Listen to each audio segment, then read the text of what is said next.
Two guys are out hunting, and one of them falls over like he's dead, and he doesn't appear to be breathing. So the other hunter calls 911. He says, "What do I do? I think the person I've been hunting with is dead." The operator says, "Please calm down. I will help you. First of all, let's make sure he's dead." There's silence. Then, all of a sudden, a gunshot is heard.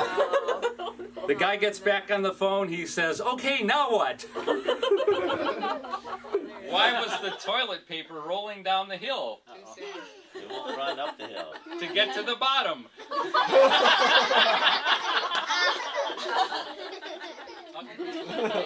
Why didn't she sit in the chair? Good. All right.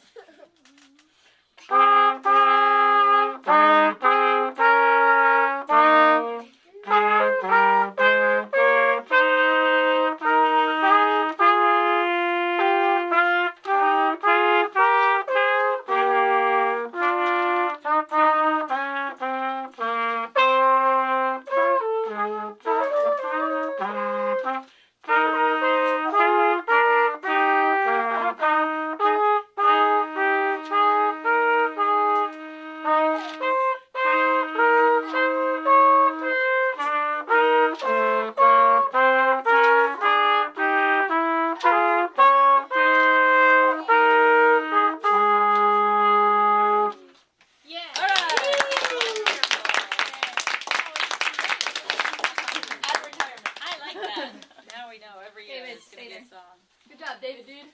Yeah. That was well played. Traduções exatas. Translations exacts. Exact translations. E aí, beleza?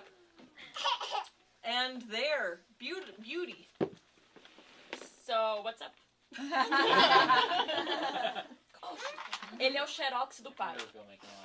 He is the dad's copy, Xerox. He looks a lot like his dad. Rachando o bico. Cracking your beak, your bill. Laughing a lot. Piso na bola. I stepped on the ball. What? I dropped the ball. Yeah. In English we drop it, and in Brazil they step on it. So, you know, it's the same difference. Bater palma. Hit palms. Clap. De boa na lagoa. Of good. Of good in the lagoon. Just chilling. And that's our Portuguese lesson. I remember all of that. Go. Jingle bells, jingle all the way. Oh, what fun it is to ride in a one-horse open sleigh. Jingle bells, jingle all the way. Oh, what fun it is to ride in a one-horse open sleigh.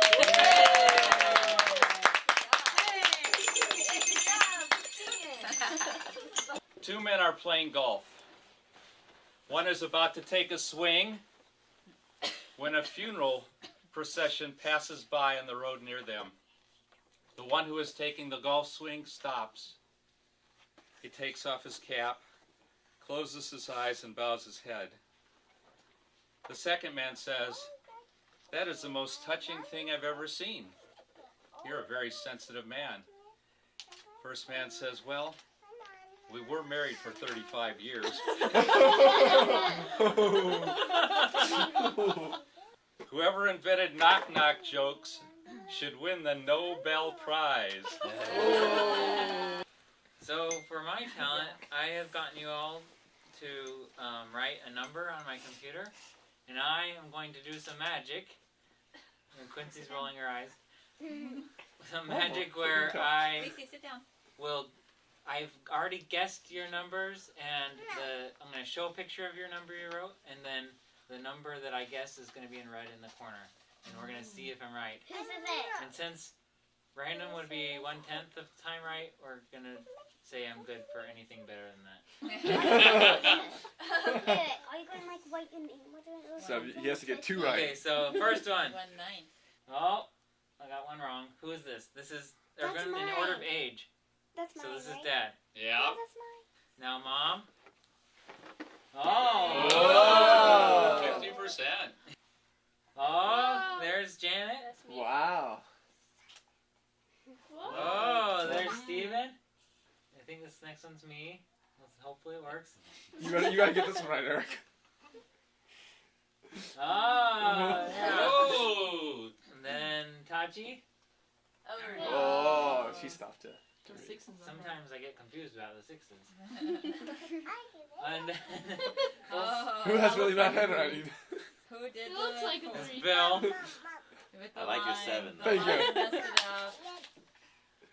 Okay, I don't know what our percentage is. That's a 5. And I did that one. I think. Catherine. That's not mine. That's not mine. No, that was mine, I think, actually. Oh, okay. That's What number Mikey's. was That's That's Mikey. Mikey's. Is that a 7? Yes. Yeah. Okay. That's an 8. That's an 8. And that's it! Okay, So for those Yeah, I of you think guys, that because you got one's more than mine. 2 Yeah, I right. think we found So how did you get those right? Anyway, the 8 was mine. Well, thanks for humoring me. How did you get those right, Eric? What? Because you got more than 2 right. So statistically, you would have got Magic. 2 right. Magic. A good magician never reveals a secret, I guess. Okay, it's called Psalm of Life by Henry Longfellow, right? Tell me not in mournful numbers that life is but an empty dream. For the soul is dead that slumbers, and things are not what they seem. Life is real, life is earnest, and the grave is not its goal. Dust thou art, to dust returneth, was not spoken of the soul. Not enjoyment, and not sorrow, is our destined end nor way, but to act that each tomorrow finds us farther than today. Art is long, and time is fleeting, and our hearts, though stout and brave, still like distant drums are beating funeral marches to the grave. In the world's great field of battle, in the bivouac of life, be not like dumb driven cattle, be a hero in the strife. Trust no future, however pleasant, let the dead past bury its dead. Act, act in the living present, heart within and God o'erhead. Lives of great men all remind us we can make our lives sublime, and departing leave behind us footprints in the sands of time. Footprints that perhaps another, sailing o'er life's solemn main, a forlorn and shipwrecked brother, seeing, shall take heart again. Let us then be up and doing, with a heart for any fate, still pursuing, still achieving, learn to labor and to wait.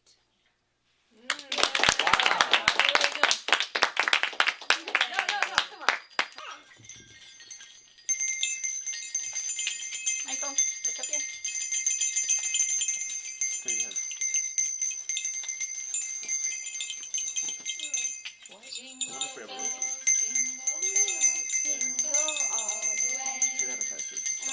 What fun it is to ride in a one-horse open sleigh. Hey! Jingle bells, jingle all the way. Oh, what fun it is to ride in a one-horse open sleigh. Hey! This evening, Stephen, are you with me? Yeah. Just 7. And a card full. Lucy, I need you back here. Come here. No. Come on, I need you.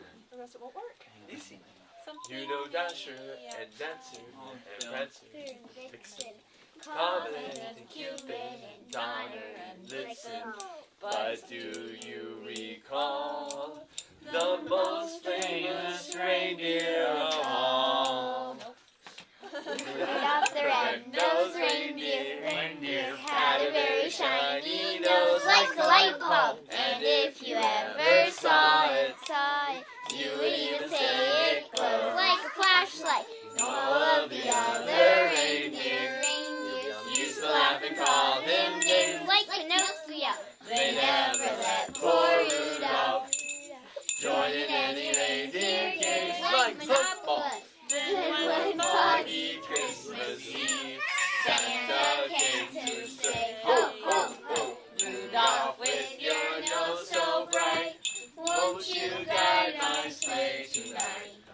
And all the reindeer loved him, and they shouted out with glee, yippee! Rudolph the red-nosed reindeer, First person. So, for our talent, we're going to have a story, a true story about the Christmas Carol, O Little Town of Bethlehem. So we're all of us, gonna hum it softly while Tracy and John read it, and then at the end we're gonna sing one verse. I would like to tell you the story of a classic American Christmas carol. It figured in one of the darkest times ever during the Second World War. Shortly before Christmas 1941, Prime Minister Winston Churchill came to America to meet with President Roosevelt in great secrecy and at a considerable personal risk. Okay, no humming. From the balcony at the White House, the two leaders spoke to a crowd of 20,000 gathered in the twilight. As reported in the Washington Post, a crescent moon hung overhead. To the southward loomed the Washington Monument as the sun dipped behind the Virginia hills. President Roosevelt pressed a button to light the Christmas tree. Then he spoke to the crowd, and by radio, the world was listening. Following morning, Christmas Day, the Prime Minister and President went to church, where with the congregation they joined in singing. And would be said of the Prime Minister, he always sang heartily, if not exactly in tune. They sang the beloved carol, American Carol, Little Town of Bethlehem. Surprisingly, Churchill had never heard this Christmas carol before. The words of the hymn, one of the most beloved of Christmas carols, had been written long before by a famous American clergyman, Philip Brooks, after a visit to the Holy Land. On Christmas Eve in Jerusalem, in 1865, Brooks rode through the dark by horseback to a place above town where he was told the shepherds had gathered with their flocks. After returning to his church in Philadelphia in an effort to put down on paper what he had felt that night, Brooks wrote a poem. Then a few days before Christmas, 1868, he asked the organist of the church, Louis Redner, to put the poem to music. This 1941 Christmas story offers a beautiful remembrance of a very dark moment in the world when the light of Christmas was especially needed.